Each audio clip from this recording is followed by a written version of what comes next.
Welcome everyone to our On Art Conversations with the Artists. We're happy to be sitting down with current exhibiting artists that are participating in a show curated by local artist Shakira Hunt and Seven God. Thank you guys for setting the time to sit in with us and just hear a little more about your process and you as an artist. So we can become more informed, so our audiences can become more informed. Potentially, people who haven't been able to see the show, this will entice them to. I guess to start, James, if you want to begin by just talking about your piece in the show, and its intentionality behind it, and we'll just move down the line. So my piece is entitled I'm American Too. And so initially we were just given kind of flags to, and an initial thing was kind of to paint on. And just, do something that we felt would fit in with the theme and the title of the show. I chose to do, I guess, more of a 3D sculpture type thing, just because that's kind of what I do too as well, is do some sculpture. And I thought it would be a little more impactful by doing it that way. Oddly enough, and strangely enough, this is kind of ties into some work that I did almost 15 years ago. I did some sketch work kind of based on some things based around like the flag and kind of those kinds of themes. And so I kind of just drew off of that and kind of then applied that till now. It was sketches and things that no one had ever seen. I don't think I ever showed anybody, but I kind of drew off of those. And then kind of the theme and the title of the piece kind of is, we like to think of, when you think of the term America and you think of what it is to be American, we always think of, Caucasian person or, what have you. But when you start digging into and start looking into, you start to understand, what the real history of this country is. And, we're just as American as anyone else is. Our ancestors, were the ones that helped build and fund and raise the money that helped build this country. And so that's kind of what that piece kind of plays to. And then also too, like we like to think, you hear things, term slavery and things of that nature. You like to think that that's something that was so long ago, but the systems and things that were put in place are still here. They're still prevalent and they're still, here. Me personally, I had, at the age of 7, actually someone I could physically touch that was born into slavery, which was my great grandmother on my father's side. And there's, times I remember asking her questions about why your hand's so rough and this and that. She tells me, pick a guy. So, it's not that long ago, like I said, the issues and the things that created are still here. They're still permanent in this country. Like I said, as in days, I would hope and had hope, by the time I got of age, some of those things were kind of phased out. But unfortunately, it's going to take a long fight, and it's going to keep bringing those to the forefront before it's eradicated. So, thank you for that. Let's go with Dominique next. Yes, sir. I too was tasked with the theme of painting the Pan-African flag, as well as able to put in another piece. But I'll start with the first, being the flag. I named that juxtapose. Pretty much, I was as the definition of juxtapose is putting two things together that a lot of times have differences, but showing their similarities in a sense. So I created a silhouette that was inspired by Kerrea Walker and whatnot that I felt was a perfect thing to place on there, along with Gadsden's saying of "Don't tread on me," which is some people view as like a Confederate theme style flag. So I put those two stark differences on the flag to show how they essentially are almost two and the same. The African American woman reflects, all the things that the woman has done for this country. Essentially, teetering off what James said, essentially she gave birth to the workforce that built America. If it wasn't for her, there would be no America. Essentially, the greatest asset she still gives birth to for this country. So I placed her on in a strikingly similar placement as the actual snake on the Gadsden flag as well, being as though they're kind of both coiled up in a crouching position and facing the same way as well. And then the "Don't tread on me" is similar theme, as in, don't tread, the Black women period, especially Black women are, tired of being tread upon, stepped upon, and not given their, their flowers as they should. being as though all the work and the endless and tireless work that they put in, all the while nurturing and still, you know, turning the other cheek to, you know, to continue the wheels turning for the country and for her culture and whatnot. Then of course, similar to the Pan-African movement, you know, some white nationalists, there's a lot of similarities, I believe. You know, I guess they're both described as left and right wing in a sense. You know, they're equally as far apart from the middle, you know. So I believe there's a lot of similarities, especially when you, I guess, put it in the sense of say some trailer parks and ghettos. You know, to me, there's a lot of similarities there, and of course a lot of differences as well, just culturally and whatnot. But a lot of more similarities than one would think. And then as far as another piece I had within the show, it's called An Eye for an Eye.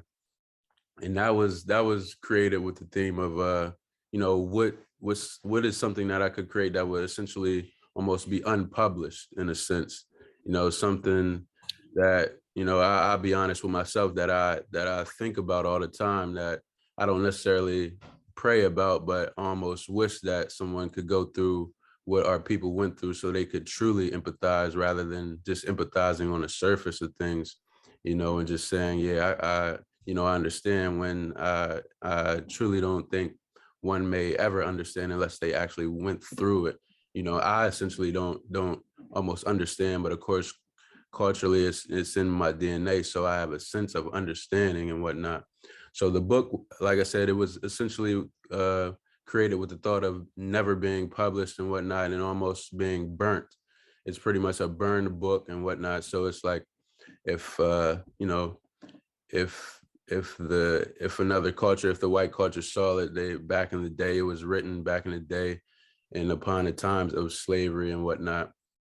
So they found this book and they burned it. You know, they never wanted anyone to see it ever. You know, they didn't want to see the light of day for the book. And it pretty much goes through a prayer of each thing that our culture has been through. So what my goal with that was pretty much to directly transfer, how fast can I almost transfer this energy to another person's that we have within us when these things go on a daily basis, whether it be, you know, us being profiled, us being killed by police. How can I actually transfer that energy directly to another being? You know, so, you know, I pretty much came up with, well, they aren't audacious, but almost like you have the audacity to say these things, you know, and the almost, you know, to even pray about it and whatnot. So I didn't want to offend, but I essentially wanted to offend to the point of one would understand and whatnot. So, you know, it goes through a list of things that each part of our culture is, you know, there's pictures that essentially could align with each page, you know. They're very graphic pictures they would be and whatnot. And then the prayer pretty much ends with, and then maybe we can share the same perspective, you know. So I wish, you know, one would be able to read the book and essentially embody our feelings, and then maybe they could, you know, truly understand a little better. Kind of want to expound on what Dominique was saying about African-American women, you know, laying down the foundation and not receiving their flowers, because that's been my whole thing for a while now. My was Alberta Jones. She was one of the first, I think, one of the first Black women to pass the Kentucky bar exam. One of the first attorneys out there. Unfortunately, she was murdered around the age of 34, but early on in her career, one of her clients happened to be Muhammad Ali. And I think she was the reason, if I'm not mistaken, that he was able to link up with his first trainer in his career. Can't remember the name right now, but I kind of wanted to show the backbone of this country. You know, I'm not saying the men don't do anything, because obviously they have. This is just as much as their burden as it is ours. But in a way, like, a lot of things we've done and are continuing to do this to this day, goes unnoticed. It's like they pick what they want, leave the rest, and rebrand it as something that's never been here before, which is never the case. So, you know, she was murdered and done away with, and I know a lot of people probably have never heard of her, and I'm sure there are many more like her. So I use that because I've been doing the theme of Black women in the entertainment industry, mainly just showing who's been in the forefront and who's shown their face and who's made it possible for other entertainers today, like Pam Grier, Nichelle Nichols, etc. So my thing was just highlighting that in a manner like, you know, we've always been out here. You see us, like, we're more than just whatever you make us to be that's convenient for you at the time. So that was my whole thing. Like, we are more than just, you know, slaves or, you know, objects. You know, we've been attorneys, we've been judges, we've been doctors, you know, everything you could think of. We've already been there, done that. So nice, thank you. And as far as giving, you know, women their flowers, you sold a piece this weekend. Nichelle Nichols, my apologies. Yep, that piece. Wow. So congratulations on that. Thank you. Okay, dope. All right, Scout, thanks for joining us. So we've just been going down the line and just talking a bit about the work that is in the show. So if you want to entail anything about your installation, that would be great. Yeah, I have two pieces in the show, both pretty big installations. One's called Que Linda and the other is My Inheritance. When I was asked to be a part of this incredible show, my work touches a lot on memory and being Black and Puerto Rican and what it means. That is in a way where I always say it's like the light skin slam poetry problem where like I'm just like I have a tragic story of it, but no, it's more just like reconnecting with that narrative and what it means to be Afro-Latin and queer and chronically ill. And that's my story. Like, and I use my work in order to be a representation of those who are disabled and Afro-Latin and queer, just because I lost a lot of my memory during chemotherapy and with having like bipolar and ADHD, like memory is not my strong point. And I never thought it was important to make work about my personal journey or the connections I have to my culture, because I was like shoved into that narrative when I first went to an art school. They were like, why aren't you making work about being a Black woman? That's a waste. Because I wanted to just make posters and screen printing and stuff. I just wanted to make illustrations. And my white professor told me it's a waste to not make work about your Black experience. But I grew up in the suburbs and I didn't really think that my story was important. And that I hadn't really connected with my Blackness because of where I lived and how I grew up in the military, until I got cancer and an autoimmune disorder. And I had a lot of medical trauma, not being heard, and then how important it was to connect with my roots because I had put an us versus an us and them situation in my life, not realizing it due to the anti-Blackness I grew up with. And I don't speak Spanish, and I have no idea how to connect with my roots for so long because of that divide. I mean, a lot of people in Puerto Rico speak English, but that cultural connection of language was so important and beautiful, and it's what connects anybody to someone else like very easily. You know, just the way it has an inflection in the voice. Like my family has a lot of family in the South, and the way that the dialect and also the language flows really easy from them, I just admired, and I didn't really grow up with, and I was labeled as like white a lot of my life because of I didn't like know how to connect in that way. So all these like lack of connection, but how important memory is and how white supremacy has taken away a lot of heirlooms that we can have, like just creating my own heirlooms in order to connect memory and culture together. That's essentially what I try to do. So like a lot of people are like, oh, I have this ring passed down, I have this table, these these like tangible things of memory, but also connect culture and where you come from, I didn't grow up with. All I had was like, I guess like storytelling, which is really important to our culture. And I didn't see the value in it for so long until like I hear how the emotion and the beauty behind all of it. And so when memory fails us, how do we connect to where we come from? So my pieces, I like to mock the European look of heirlooms, or the hierarchy that is achieved with items by making my own, essentially. So the large framed piece is a screen print I did from a family photo of my parents and I. And I'm holding flowers, and they're mourning flowers in order to like mourn the loss of like that family. And it's huge because I think about like things like in Russia where they have these giant like family photos that loom over the entire room, over the fireplace, take up just like this rich painting that wasn't really given to our people for a really long time. I mean, I know Candy Wiley does these really beautiful paintings that do follow through with that, and I wanted to make my own. So I had like this poorly framed giant cotton stretched piece that I screen printed, and the mirror piece that's in my face is reflecting the environment of the room in a warped way. I work as a glass artist and printmaker, but I use this reflection of the room to show like I was raised by my environment. You know, like people say the environment versus like, you know, how your parents raised you. I was raised by my environment, so I reflect the room. And people always say I look like my mom or my dad, and I'm just trying to say like I grew up reflecting how I was raised, and that disconnect between that. Sorry, my brain's trying to wake up with coffee. The other piece, the desk piece that's next to it, is one of the first pieces I made as a love letter to my grandmother and my father. My abuelita never really knew who I was growing up, but she always like had warmth to her. And I didn't speak Spanish and she didn't speak English, but she always said "Calinda, Calinda," and like rub my face.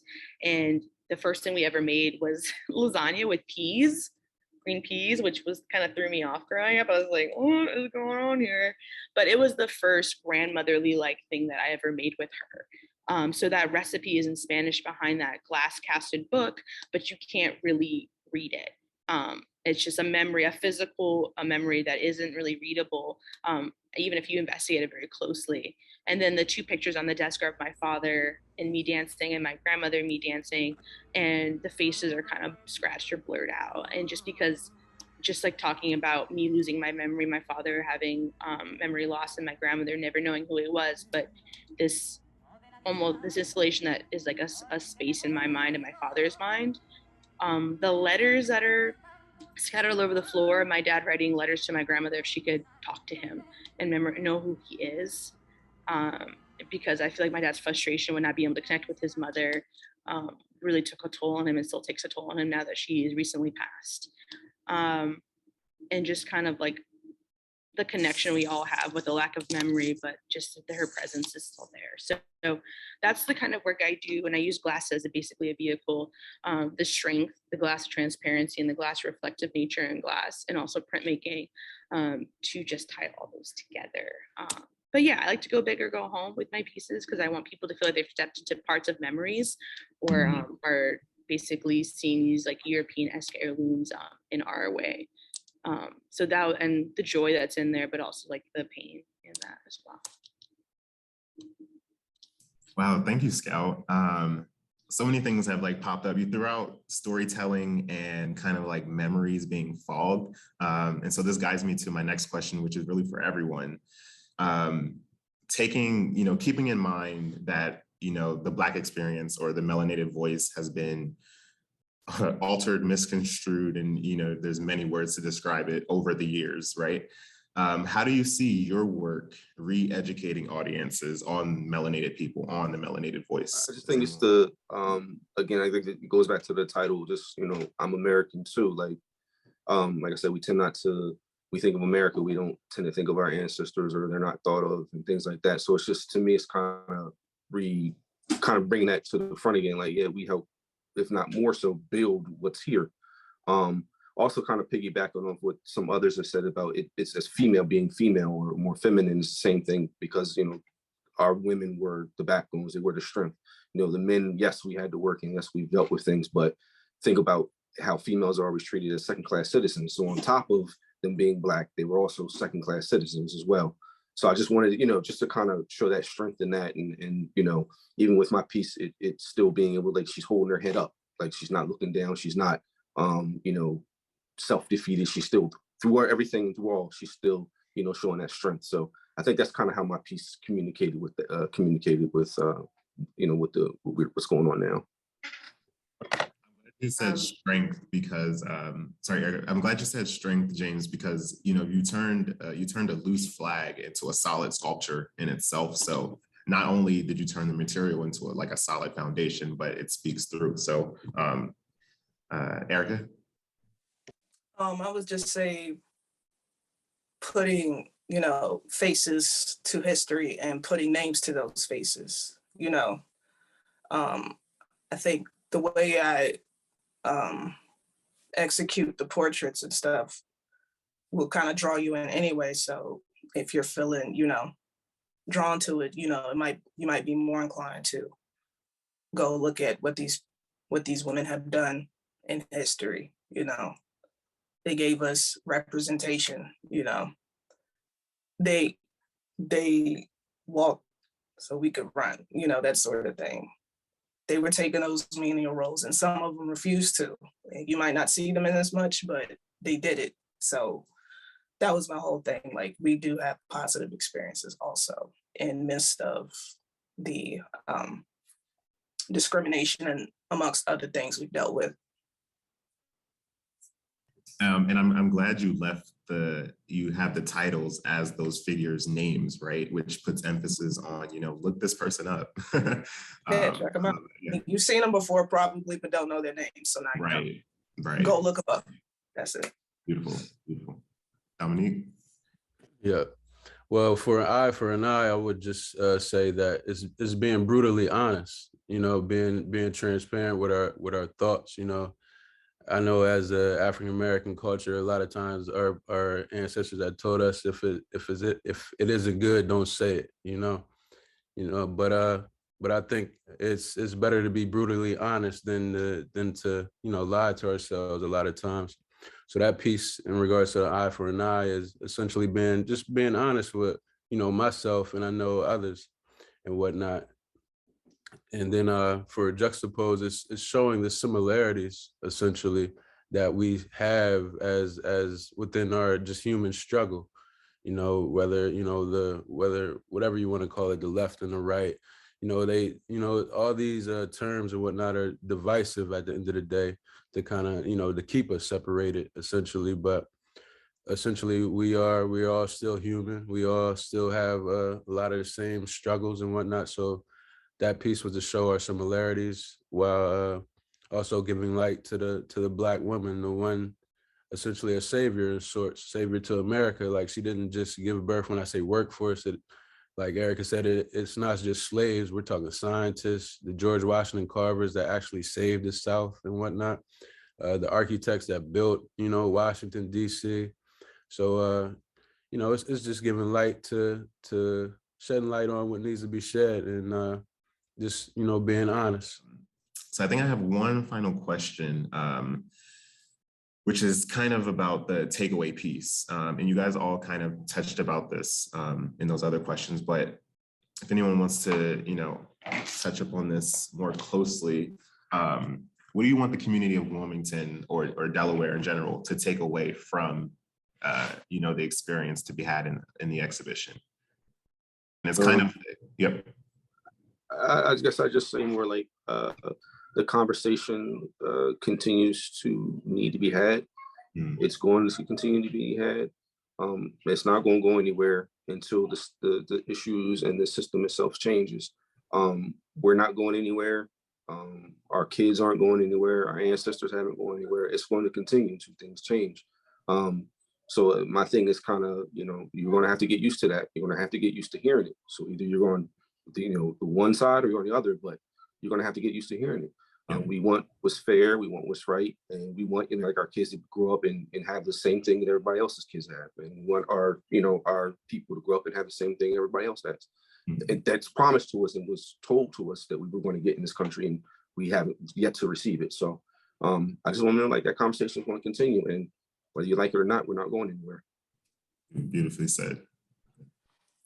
I think the add on to that is just also know that you are very much capable of having and achieving the same things as anybody else. Because even in times where I wouldn't even call it freedom, but the means to be able to maneuver around the way you can at this point in time, although, you know, the racism and prejudice is still deeply embedded, you know, even back then, they were doing these things, you know, when they weren't as acceptable and they could, you know, barely get their foot in the door. It's just like, if they can do it and make a name for themselves, you absolutely can too. There's no reason why you should feel like you can, because here's every example of why you can.